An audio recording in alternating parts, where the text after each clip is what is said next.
Bendirei o Senhor Deus em todo o tempo. Seu louvor estará sempre em minha boca. Minha alma se gloria no Senhor. Que ouçam os humildes e se alegrem. Comigo agradecei ao Senhor Deus, exaltemos todos juntos o seu nome. Todas as vezes que eu busquei, ele me ouviu, e de todos os temores me livrou. Contemplai a sua face e alegrai-vos, e vosso rosto não se cubra de vergonha.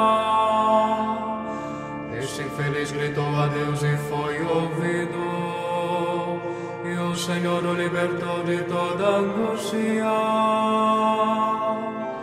O anjo do Senhor vem acampar ao redor dos que o temem e o salvar. Provai e vede quão suave é o Senhor. Feliz o homem que tem nele o seu refúgio. Respeitai o Senhor Deus, seus santos todos. Então, queria agradecer, principalmente aos irmãos da fraternidade que estão sempre conosco em todos os momentos. Agradecer a essa casa que está dando essa formação. Agradecer aos professores que estiveram sempre junto nesse trabalho formativo, essa questão dessa conclusão da filosofia. Professores assim que realmente marcaram realmente assim a minha história como aluno, né? Muito bom. Passei 9 anos fora, no caso de sala de aula, né? Voltando, tive as dificuldades, mas logo depois o carro engrenou, né? Então agradeço, né, a cada um de vocês e especialmente o professor Sandro, que se me tornou um orientador amigo e ao mesmo tempo um orientador jogando duro, né? Sem muita piedade. Então tivemos várias idas e voltas para produzir um texto filosófico. E produzir um texto filosófico é roer o osso, né? Você está roendo o osso para você conseguir fazer essa produção. O tema do meu trabalho, ele é a essência do tempo em Agostinho. Então esse é o tema onde vai ser o norte, onde vai dar todo o norte do nosso trabalho.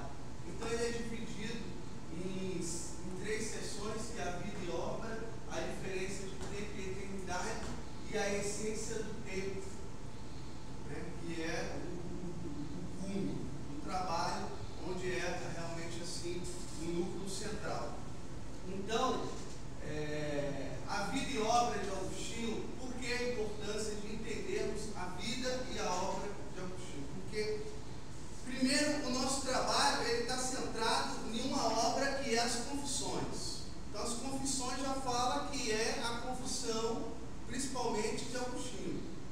Ele confessando a Deus a sua vida, e ela divide em 2 partes, que até do capítulo 1 ao capítulo 10 fala exclusivamente sobre a vida dele.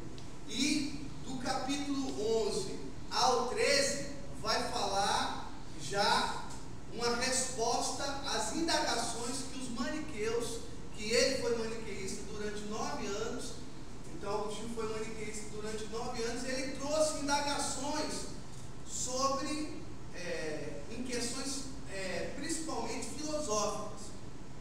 O nosso trabalho está centrado no 11º capítulo, onde vai falar especificamente, ele vai fazer uma dissertação, vai trabalhar e vai fazer uma exegese, principalmente de Gênesis 1:1.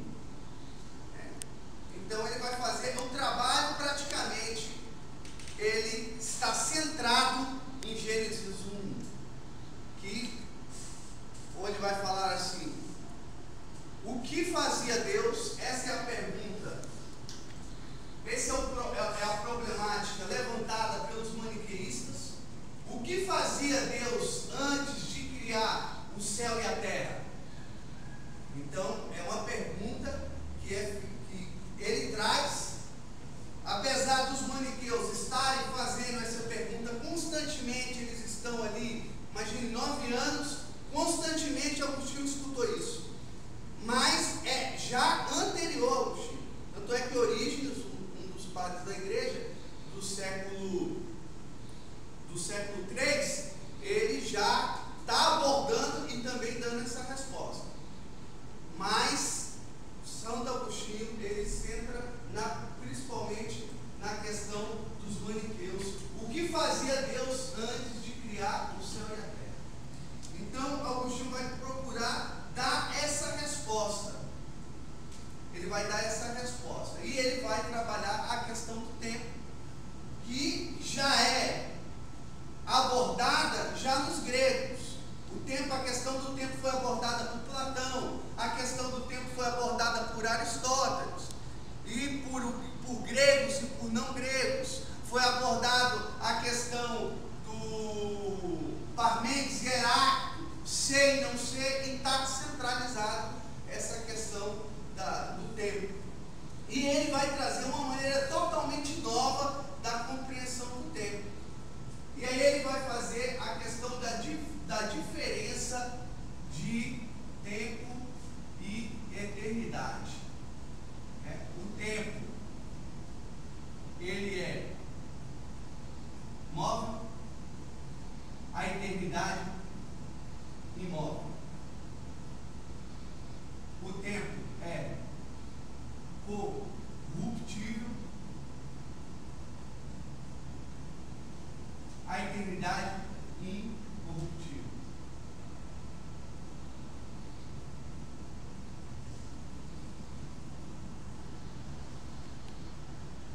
O tempo é múltiplo, a eternidade singular.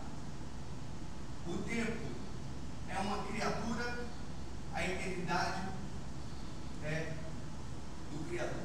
Então ele vai fazer essa diferenciação entre tempo e eternidade, e ele vai colocar que na verdade há uma diferença. E quando os maniqueus estão perguntando o que fazia Deus antes de criar o céu e a terra, Agostinho vai falar, eles estão fazendo essa pergunta com um conceito humano. Eles estão fazendo a pergunta num conceito antropomórfico, ou seja, uma maneira de compreender o eterno como uma maneira humana de se lidar. E aí ele vai colocar que quem faz essa pergunta, ele tenta compreender a eternidade, ainda o seu pensamento vagueia naquilo que é passado, entre o passado, o presente e o futuro.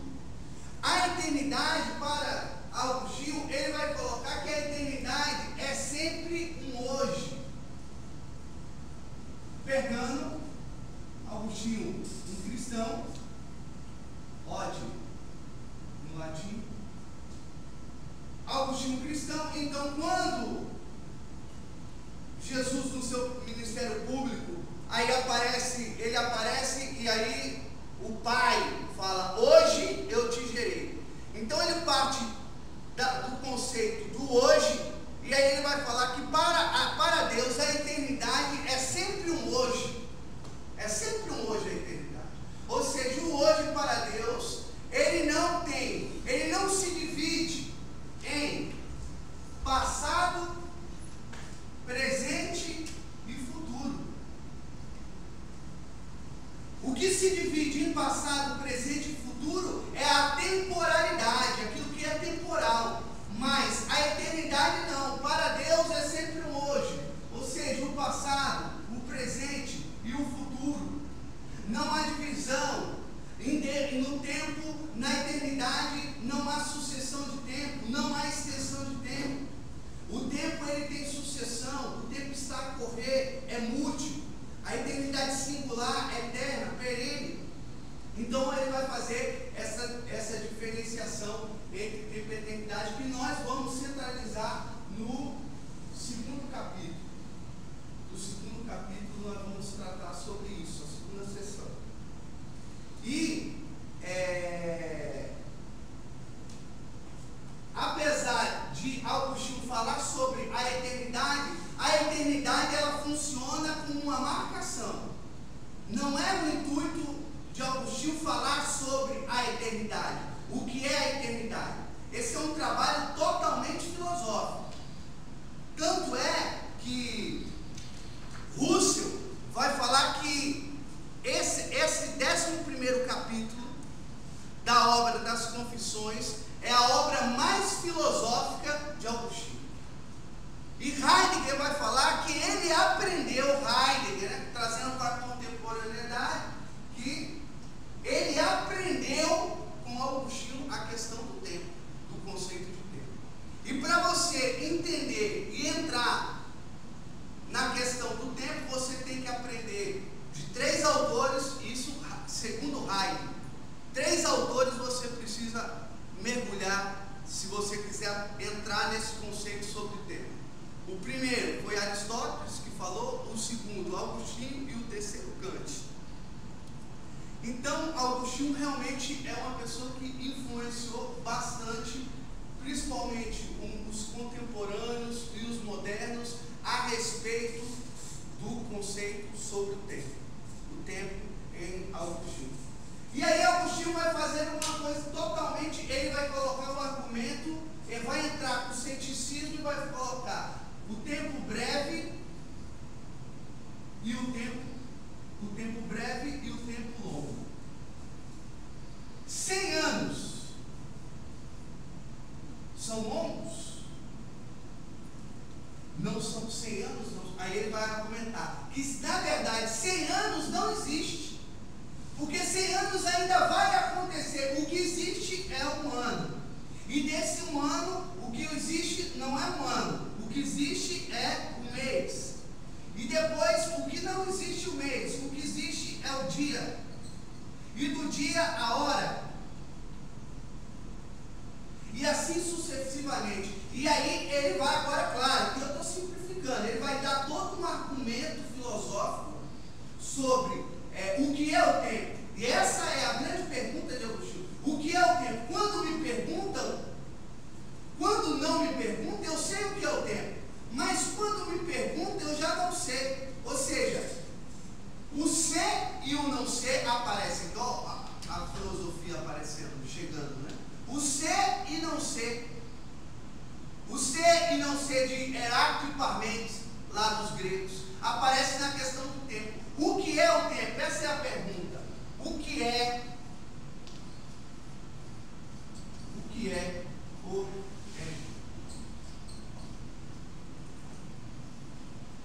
Então, o que é o tempo? Essa é a pergunta que Agostinho vai perguntar. O que é o tempo? Então, ele vai desvendar esse grande mistério, né, do tempo, que é chamado enigma, pelos estudiosos, por ele também, enigma, mistério. Então ele vai colocar a questão que na verdade não existe 100 anos, o que existe é um, não existe um ano, o que existe é um mês, que é de um ano, é dividido por 12 meses, um mês, o dia, a hora e assim sucessivamente. E aí pergunta, o que é o tempo? Porque se aqui está tendo a negação que o tempo não existe, mas nós estamos falando do tempo como ele não existe. A nossa linguagem, nós falamos do tempo constantemente. Nós estamos constantemente, vai demorar, esse ano está passando rápido, o Natal, o tempo está correndo. Nós estamos falando do tempo. Então, se nós falamos na linguagem, nós falamos do tempo. Mas quando nós vamos para a questão do que é o tempo, o homem, ele entra numa questão filosófica, profundamente, de querer descobrir o que é. vai ao cochilo, existe uma coisa interessante, porque o tempo é uma criatura, foi criada por Deus. O mundo foi criado, ele não foi criado no tempo, mas com o tempo. O mundo foi criado com o tempo. Então, ele vai dar essa resposta, que o tempo também é uma criatura, é criado. E por que que ele é criatura? Por que que ele chega a esse conceito que o tempo é criatura? Ele chega a esse conceito que o tempo é criatura, porque o tempo, ele está a correr. O tempo é corruptível. Ele está a correr, é corruptível.